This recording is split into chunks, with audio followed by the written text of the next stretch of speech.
Hey y'all, Katie here, founder of MOMnation and owner and operator of Team Evo AZ at eXp Realty, your go-to gal for anything real estate in the state of Arizona. I am the sponsor of today's show. I will link my page and information in the show notes so you can quickly and easily get in touch with me should you need anything real estate, any advice, or maybe you're looking to get into the business. I sure hope you enjoy today's show. Thanks for listening. Hi. Hi, moms.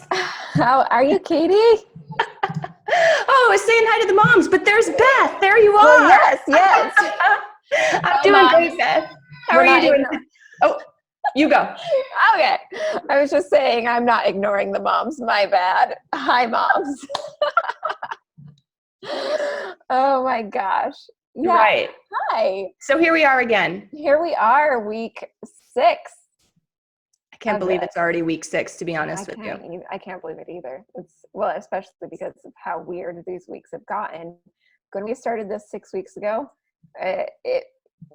our lives looked quite a bit different than they do today. Exactly. We had not a clue this was going to be happening. Yes. Go back and listen to the previous episodes. We gave no hint of any of this coming, guys. So anyway, wow. So we are on week 2 since we're not in necessarily lockdown, but we're social distancing right now during the coronavirus crisis situation thing.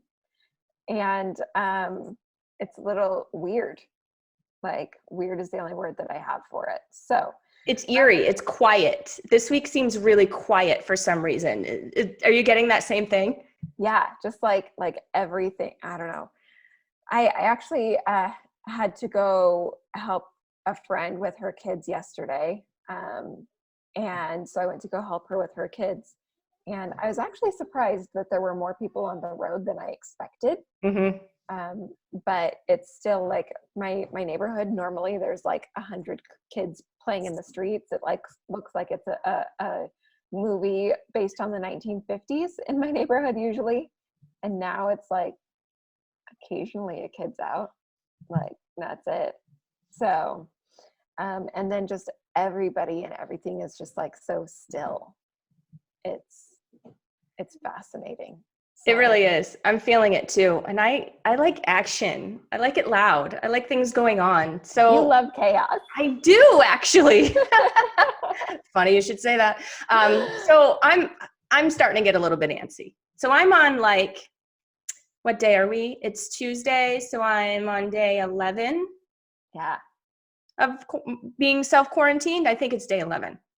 Yeah. Yeah. So we can watch a movie and together and after 3 days from now? Yes, we can actually hang out. Maybe. Has anybody from your cruise gotten, come down with it? Not that we're aware of. And we're actually, well, my husband is more so than I am, but part of a group on Facebook of just our cruise people. Not all of them, but some of our cruise people. And we were, chatting before the cruise happened and then chatting during the cruise. And there's still been some chatter afterward and nobody. Interesting. That's so fascinating, just because a cruise is the place where you're supposed to catch it, right? Mm-hmm. That's so fascinating. But the crazy thing is, and I think I told you a little bit about it last week, is we were the very last cruise to set sail. Oh, really? So we were it. Yeah. And Disney shut down everything. Oh, yeah. That's right. So, so with it, I don't know, nobody from your cruise has gotten it. Do you know anybody who does have COVID? Not personally, but a friend of a friend. Okay. Or somebody at work, a friend of mine at work was, in the same place as somebody else that had it, or, stuff like that, but not anybody that's a personal friend or relative that I'm aware of. How about you? Yeah, so I have my mentor from the past, Todd Herman. He and his whole family got it. So he and his wife and 3 kids. They're in Manhattan. So oh wow, that's kind of I guess the epicenter of it in the U.S. is Manhattan. So. And how are they feeling? How are they doing? I mean, are they all right? So he also had the flu at the same time. And so anyway, it was interesting because you go back and you look on his wall and he says something about like, this is the worst flu of my life. And then 4 days later, I was just diagnosed with coronavirus. Oh, And geez. so interesting. Yeah. So he said that like he's had flus and colds that have been worse for him, but he has like super healthy lungs, and his family, they all have super healthy lungs. And so, but he has said that like he can see how if someone didn't have healthy lungs, how it would be something that could kill someone, for sure. So, and have you been keeping up with like the reports of like people who have been dying from it and whatnot? Yeah. So I'm one of those that just watches, mainly the press conferences, and I'll go on to the website to kind of see if there's been any new stats. I actually haven't felt compelled to look at new stats in the last couple of days, to be honest. I mean, I'm happy that the stock market seems a little bit more quiet than it was last week. So that kind of tells me something, right? Also, I have heard from others in various parts of the country that the testing's been shut down. So they're not. Yeah. So like in California, in Los Angeles, in the hospitals, they decided to stop doing the testing unless it would change how they treat the person. Right. Which generally it doesn't. Like if someone has pneumonia, you treat them like they have pneumonia. And so it's very likely that the numbers are way higher than what we're seeing anyways. And so anyway, it's just really, really interesting. But yeah, they've stopped testing in a lot of places. I know that just like in the last week, there have been just some surprising deaths, as far as like there was a woman who was 39 and she was perfectly healthy. Like No underlying conditions. No underlying condition, nothing. And she started to get symptoms, I think it was on the 10th. And then 5 days later, but she decided not to get tested because she wanted to save the test for older people who really needed them. 5 days later, she was just getting worse. And so she decided to take the test. And then on the 20th, she died. And she still hadn't gotten her results back. Obviously, she had it, right? But she had texted her boyfriend that morning from home and just said, I'm actually feeling better today. And then he came to check on her that night and she had died. Wow. Yeah. And so it's nuts because like there's, and then there was the man that went to Disney World that was 34 and he died in a few days. And it's not like these are people who, it's not like these are just boomers, right? Like and it drives me nuts that people are acting like it's not tragic because that's our parents, that's our grandparents, that's right. Like, it's not like, oh, it's only a risk if, right.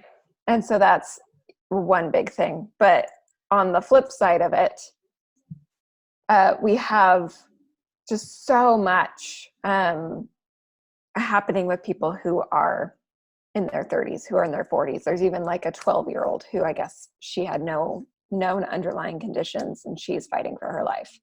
And so it's like, as moms, this is happening to people that are our age. This is happening to kids that are our kids' ages. And it is a big deal. And here's a funny thing, and I don't know if you've heard this, through your network or what, but I'm talking to a lot of people who think they've already had it. I have talked to some people who think they've had it. I think that my mother-in-law had it. She was in Hawaii, and like there were no cases documented in the U.S. or anything. And this was back in January, and February. She went to the hospital 4 times because she couldn't breathe, and she didn't have the flu, but she had some viral lung infection, right? Like, and then just a couple weeks later, suddenly it's everywhere in the US. Like, I'm not sold that she didn't have it. So yeah. Sorry, I had my email up. So that lovely little sound bite there was actually perfectly placed, but it's just because I got another email. Way to go, whoever emailed right then. Right. So anyway, yeah. So we do have a poll question for you guys though today. So trying out some new functions today. Yeah, we wanna engage you guys. We want you guys to get involved with us as we have these conversations, and really just get involved with us straight out of the gate. So typically speaking, what we're going to do is we are going to just randomly pick a topic out of a hat, but we felt it would be really insensitive for us to talk about something like money outside of the context of coronavirus when this is what's happening. Yeah. So we decided that we're going to be just talking about that today. So we're going to be talking about how to get stuff done when you have kids around 24/7. How has getting stuff done gone for you, Katie, with Jackson around? Okay, so please don't shoot the rotten tomatoes, but I have an amazing husband that is incredible about supporting and helping. And of course I work with him. So, we own Team Evo AZ together and we both wear our hats on the team. He has been incredible about helping more, pitching in more, and he's wonderful about it anyway, but he's really been helping out a lot with Jax. Now, Jax is a pretty cool kid. He's very inquisitive, but he's an only child. He can entertain himself for a little while. So he does a pretty good job with that. He's not really I actually had a talk with him yesterday. We do our exercise time. So we do physical activity a couple of times a day. And I had a talk with him yesterday and just asked him, I was like, hey, how is it going with this whole thing? And are you missing school? And you're missing your buddies. Like, how are you feeling? And he said, you know what, Mom, I really love being home with my parents. And I was just like, oh, how sweet is that? Baby. Yes. That's adorable. Yeah. And he said, I miss my Miss Watkins, and that's his teacher. And that's about it. I mean, he's like, I miss my buddies too, but I know they'll be there when I get back, Mom.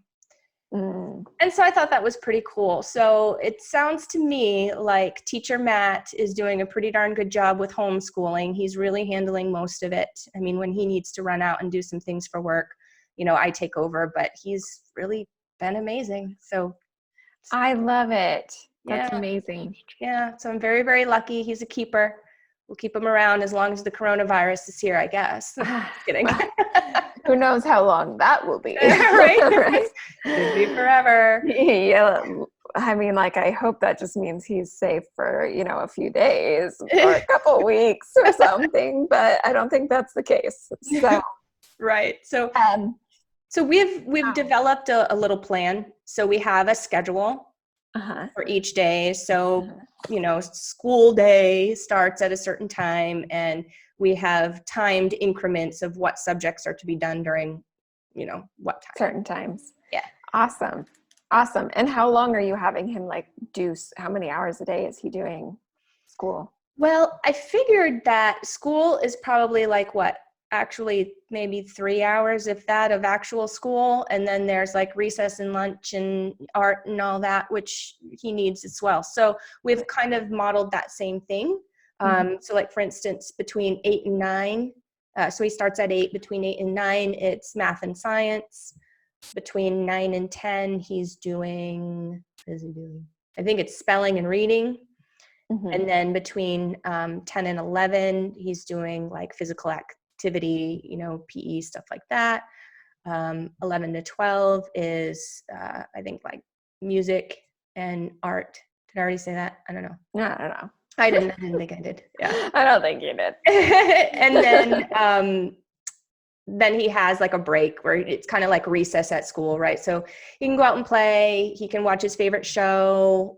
He gets lunch in there. And then we have social studies also. And I think that's everything. I may have missed one subject there, but you get the gist. Yeah. Can I show you how nerdy I got? Yes. Okay. So I had seen, I think in MOMnation, somebody had posted a meme and it was this is just a message from a homeschooling mom, just to remind you guys, like, you don't have to spend your whole day doing schoolwork. And it broke out, like, if your kid is in elementary school, 1 to 2 hours is plenty, and then supplement it with the extracurriculars, that sort of thing.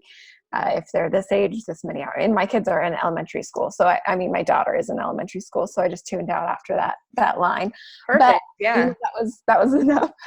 And so what I ended up doing is I ended up making like this chart basically. And so I have it broken down according to all of the things that she needs to get done every day, so that there's more structure to our day. Because I had started to notice that we were just like getting into the pajama funk, where it's like, did we just like spend 8 hours on screen time today? Like, we can't keep doing this. Exactly. This is not going to fly. So we have it set up so that, it has all of the things for her to get done, and then we'll start at 9.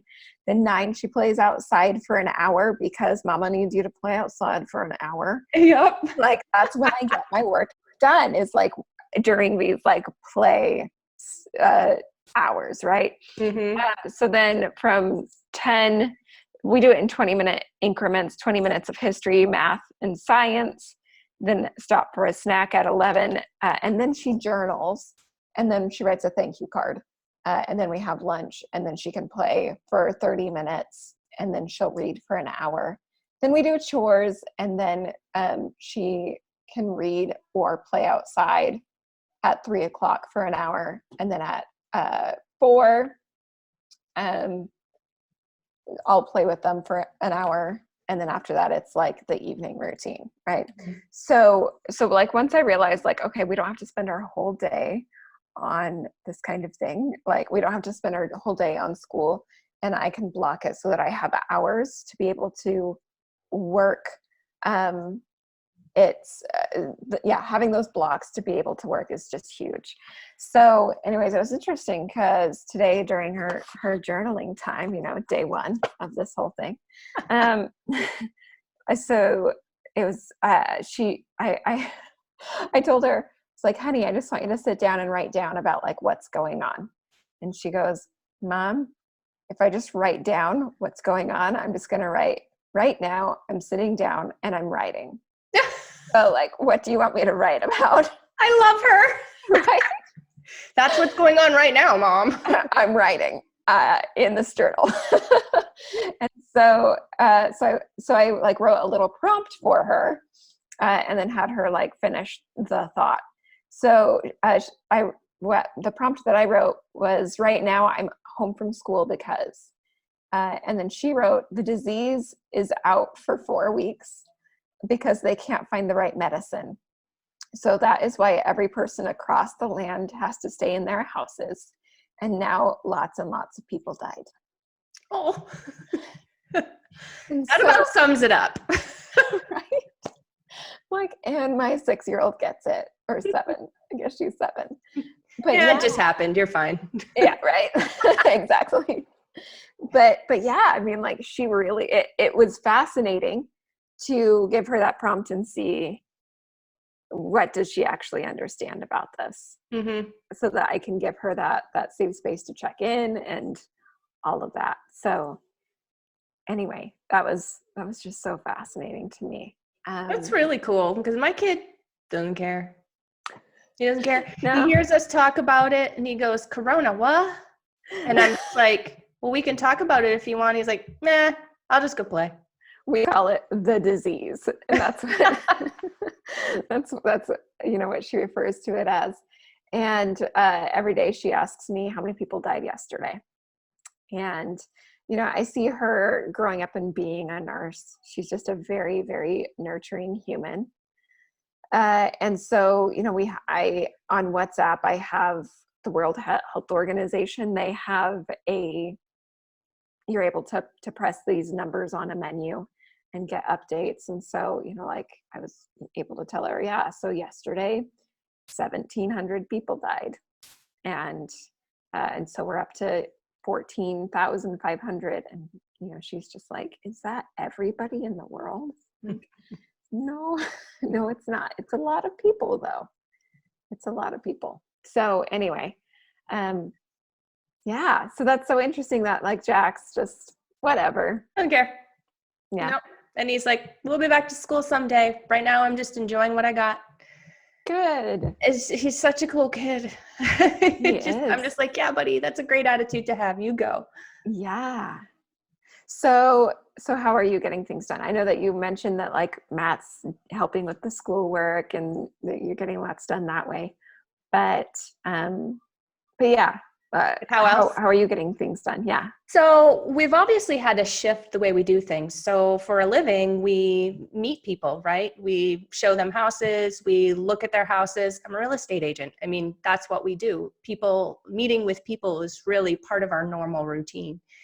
And so, we like to pride ourselves in being innovative and kind of rolling with the punches and the times and always expanding and always changing where we need to change. And this time is really no different than any other time. When we've had other reasons that have affected our normal routine or our market or whatever, other than the disease. But nonetheless, the disease has affected it. And so yes. I love it.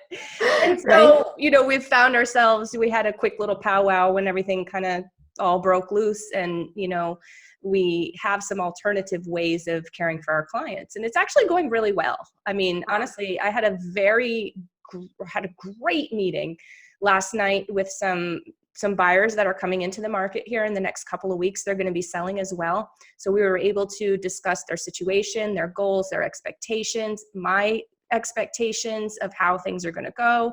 I was able to give them a price on their house, like pretty much everything that we can do in person, we were able to do during that call. And we have a couple of tools that we use in which to be able to do that at a high level. So that's been working out.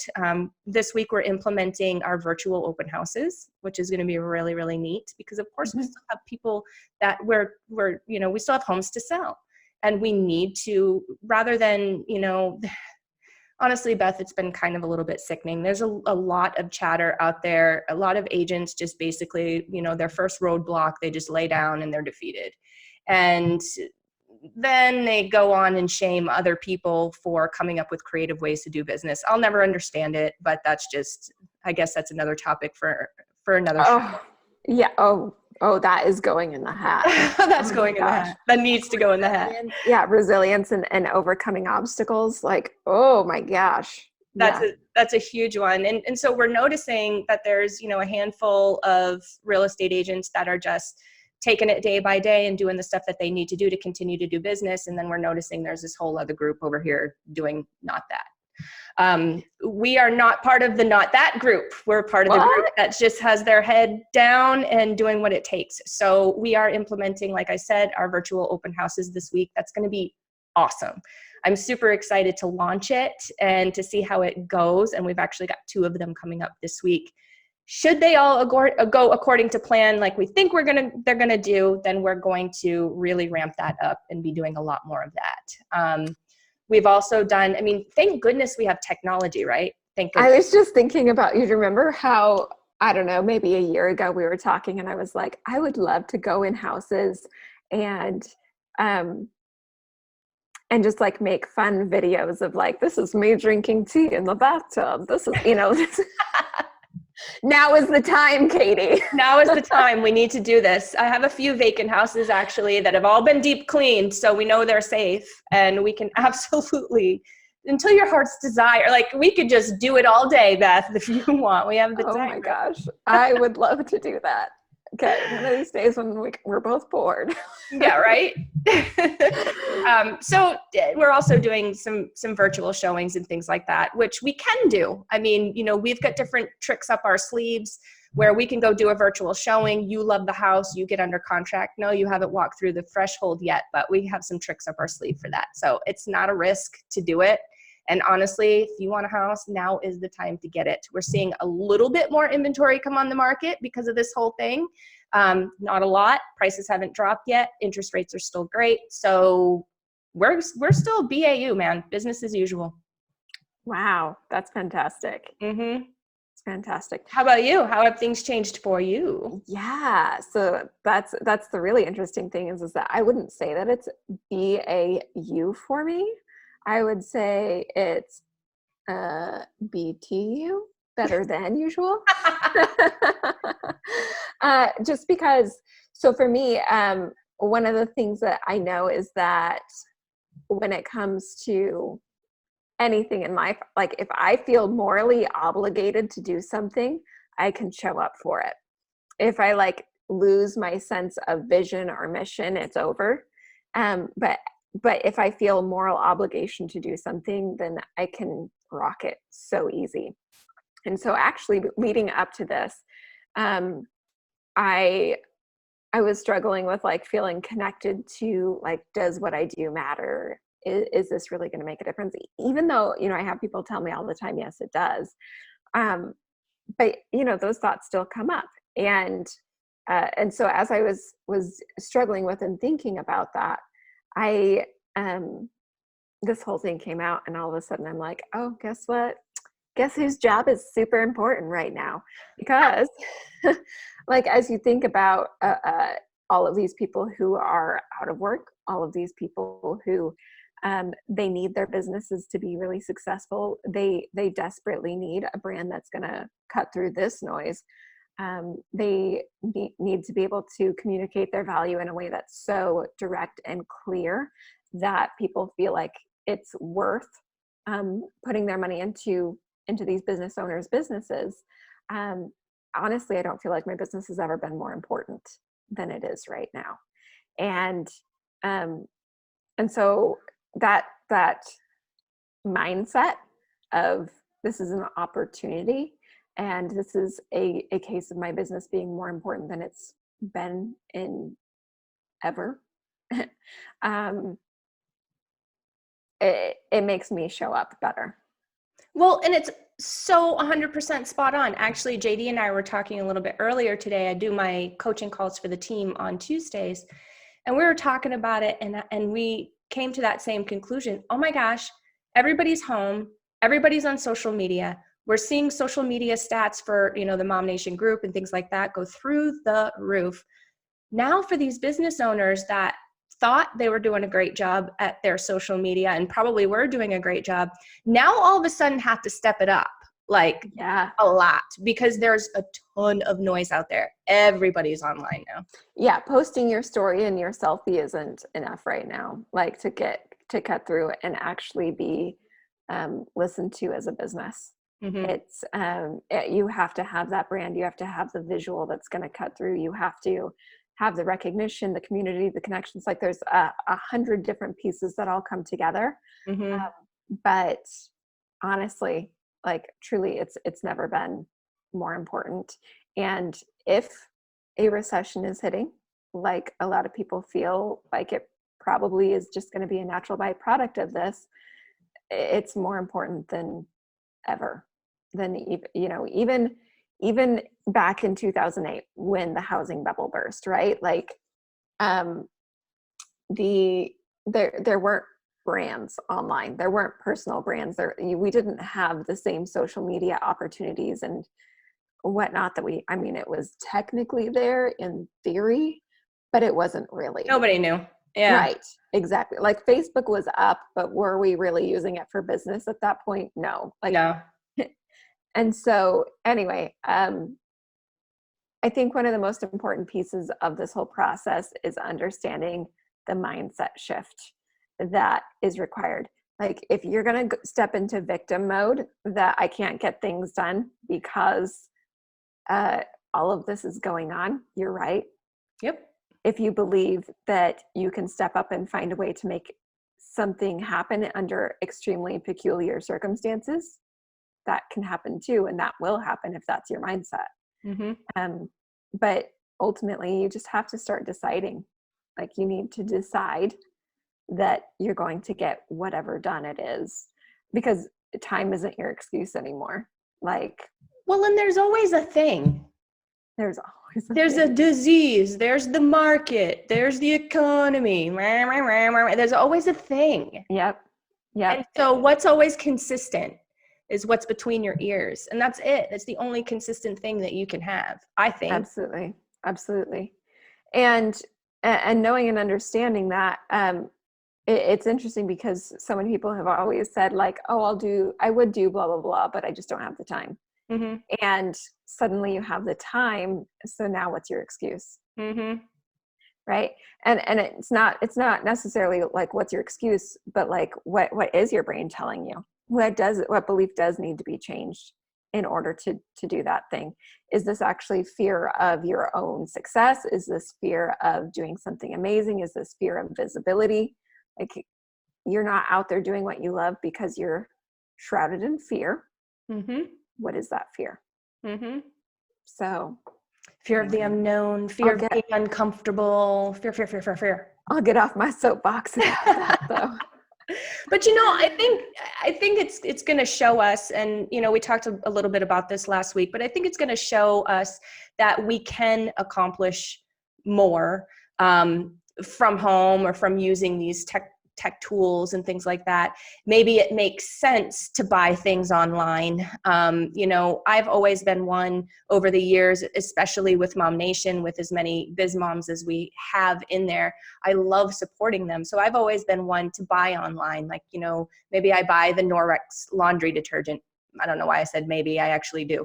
I buy, my protein shakes from Arbonne, so maybe it's a shift into being less in the stores and less throwing money in these huge corporations' pockets, and more about looking to your next door neighbor and seeing what it is that she does that keeps her home with her kids or that keeps food on her table. And since you're buying that stuff anyway, why not get it from her?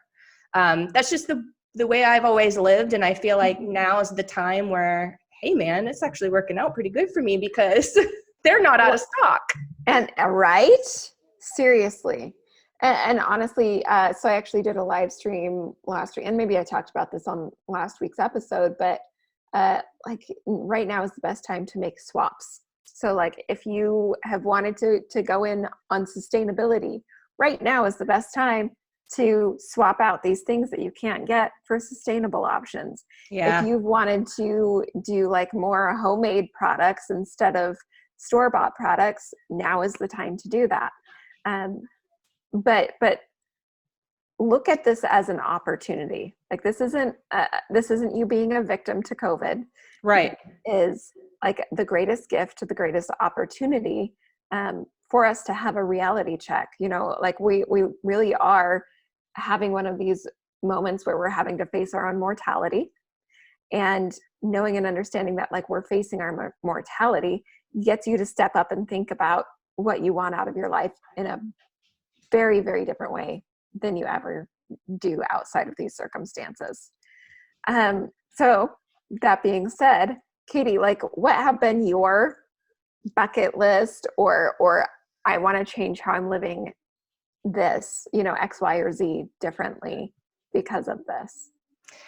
So a couple of things. I actually always have a super long to-do list. So I've been able to knock off a couple of the to-dos. So that's like really low level, right? Okay. So I have some time. I'm going to knock off some to-do stuff. I don't know if you remember, but we did a vision board event. Was it last year? And you kind of had this cool way of doing the vision board. And I was like, oh my gosh. Okay. Beth has a cool way of doing it. Of course, it involves sticky notes. As we know, she's a sticky noter. You could see it in the beginning. Can we do an online one? I think we should do an online one. That's a really good idea because guys, I still use it. Comment and let us know. Comment and let us know if that's something that you want us to do, is a vision board, an online vision board. That would be sweet, actually. That'd be fun. We can get together, spend an hour or so at night, maybe when the kids are in bed, make it feel like it's a real like date. Girls' night. Yeah. Ooh, bring your mojito. Heck exactly. Yes. Exactly. So believe it or not, I have been knocking off some of those stickies, and those are some pretty lofty stickies, my dear. So without going into those details, I did want to let you know that. And so that's been very exciting. I've also realized that, I work a lot. We've talked about this. We've talked about the amount of hours and all of that. We've talked about how much I love it. but this has also made me stop and just watch my little boy. I see my little boy every day, and I see him grow every day, and I see him change every day, and I see him get older, and he uses bigger and bigger words every day. And it's just really sort of opening my eyes to, I know it's so cliche and we always say, oh, they grow up so fast, but they do. They grow up so fast. And so I feel like I do a pretty decent job regularly just to get that time in and to make sure that I'm shutting off, certain time of day for a couple of hours so that I can actually be a mom. I found myself doing it more now. Mm-hmm. Mm-hmm. And it's really been enjoyable. And I kind of feel like a little bit less of that mom guilt because I'm getting in a few more cuddles, a few more moments of just conversation. Now he's 6 now. So we can talk, which is really fun for me. When he was a baby, of course, I loved him no matter what age he was, but when he was a baby, it just wasn't as fun. Dare I say that? I'm sorry, it wasn't as fun.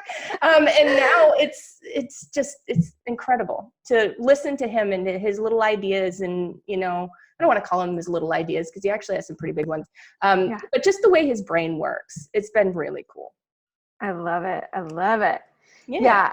It's been, it's just been so interesting, like with my daughter's journaling and whatnot, and just like seeing how concerned she is about the fact that we haven't found a medicine for this. And so she's been talking about how she wants to be a scientist when she grows up because, because she's seeing what's happening, because we need scientists to develop a medicine. And yeah, so it's just really interesting. Like, are you leveraging, and I'm not asking you, but it's like hypothetical you, are you leveraging this time with your kids to put them on some sort of a path that is going to make a difference in the world? Because it can totally be a time to do that. So this could be huge. This could be one of those pivotal moments in somebody's life. Remember how you had me write all those things out? I'm still working on that, by the way. But this could be one of those pivotal moments for these children. Yes. Where, hey, it can be sticky note number 1. Yes. Like just everything changed when I spent a few weeks at home with my parents and, we started working on this, or we discovered this, or I found that I have a passion in this. There's been a few things that we've been doing just in MOMnation just to kind of help ease the boredom.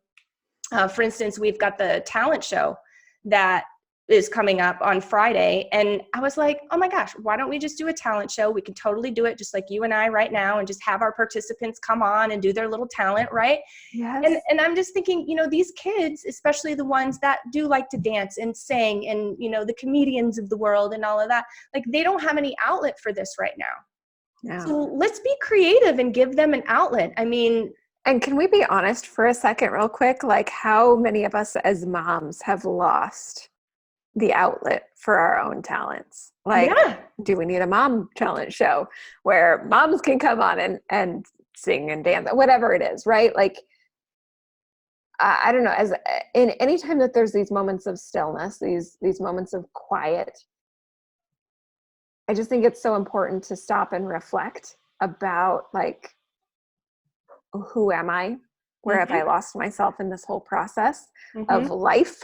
And how do I get back in that process the way that I really want to, and live the life that I want to? Because anyway, I people can be, do, and have anything, Beth. Yes, they can be, do, or have anything. It's really what is in between these ears, and how creative can you be, and what can you do with what you have, and how much do you appreciate right now what you have. It's a recipe for success right there. And I know you know that, and I know that's something that you teach, but I'm just like, guys, ladies, families, you can be anything that you want to be. You can do anything that you want to do. It just takes a little bit of work to get there. Yes. And I just hope that, like, for those of you who are listening, like, I really just want you guys to think about exactly that, like, be, do, or have anything. Please, just like, you are seeing how fragile life is. You're seeing how like it can be cut so short. Let's stop acting like we have forever. Yeah. And stop acting like it's the end of the world to go put yourself out there, to go after what you want, to be new at what you do and make mistakes. Like, use this as a reality check. Use this as a reality check. For me, like the reality check has been like, I'm way too busy. You know, my anxiety, it's gone down so freaking much by just not having things. Yeah. By not having things to constantly be doing. As some of you may know that like I've struggled with seizures from stress. I'm not having those. Like, That's amazing. Yeah, exactly. And I used to be like, okay, maybe it's because I drink too much coffee. Maybe it's because of this. Maybe it's because of that. No, guys, it's stress. Yeah. It's living a life that's like constantly running kids to this or that or another. Not that we don't want to do those things for our kids, but like, how often are we doing things that to the detriment of our own health? Yeah. And like, one of the things that's been so beautiful about this whole process is seeing the whole world stop for the sake of health. Yes. And we see like, what's the most important thing in the world? Health. Mm-hmm. And that's without huge, Beth. Actually, I never thought of it that way. Yeah. I'm sure I saw on a meme because like that, that's where I'm getting all of my. Where we get our wisdom. Come on. Speaking of memes, yes. It's really interesting. Somebody had posted, you guessed it, a meme. And on this meme, it was talking about how we've spent our whole lives not understanding why all the nursery rhymes are about disease and death. And yet here we are with all of our memes about disease and death. And it's like, oh my gosh, for a moment, we're actually able to connect to our ancestors that were going through the plague, our ancestors that were going through the Spanish flu and smallpox and all of these things, because we're having to find humor about the tragedy. And that's what they were doing. Right. They were incorporating like lightness and humor and play into the tragedy that was happening all around them.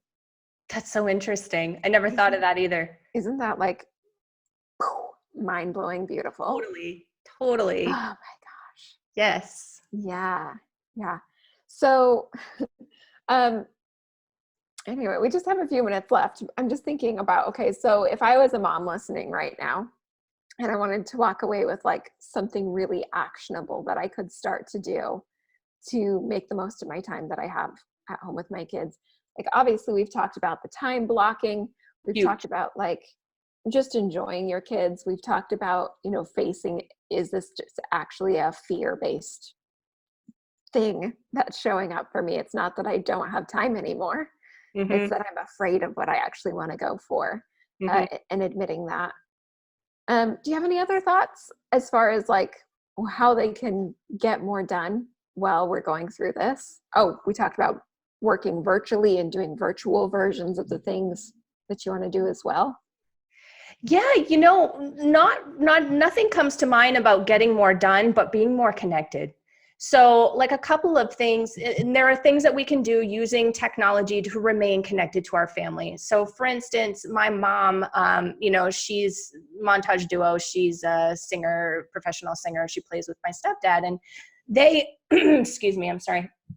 They have been using their talent to entertain people and to bring people together and to get them talking and to get them sort of visiting, almost like you're out to see them, in a park or at a bar or something like that. And so they did that last Saturday, and that really broke up the boredom, and they're doing it again this coming Saturday. And that's just really fun, dance with the kids, dance with your partner, pretend like you're at a party. There's another story that was awesome that I heard yesterday. Sherry Ramo, she works with Grand Canyon University. And so she has a lot of students that she places. And one of her students is supposed to be graduating this year.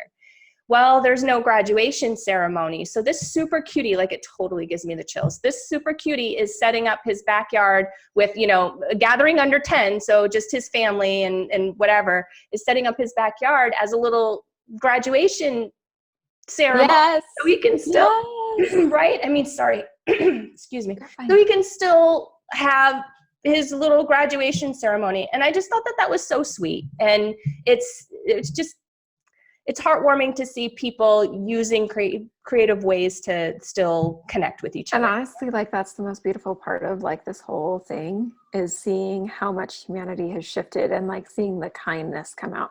Yes, people are fighting over stupid stuff. Like, yes, that's happening, and that's always happened and always will happen. Let's be honest. But the degree to which people have risen to the occasion, like, I could cry every day over this. Like, it's the most beautiful, amazing thing. I have a friend who she is getting ready to host a Friends trivia night for cute Friends fans, and so like tons of people got together and have donated all sorts of prizes for the winners of Friends trivia. And like, these are things that like we've all like wished we could do in the past, and we're realizing like this is the time that we've got, and we need to use the time that we've got for the most important things. And the most important things are connection. The most important things are the human spirit. The most important things are our families.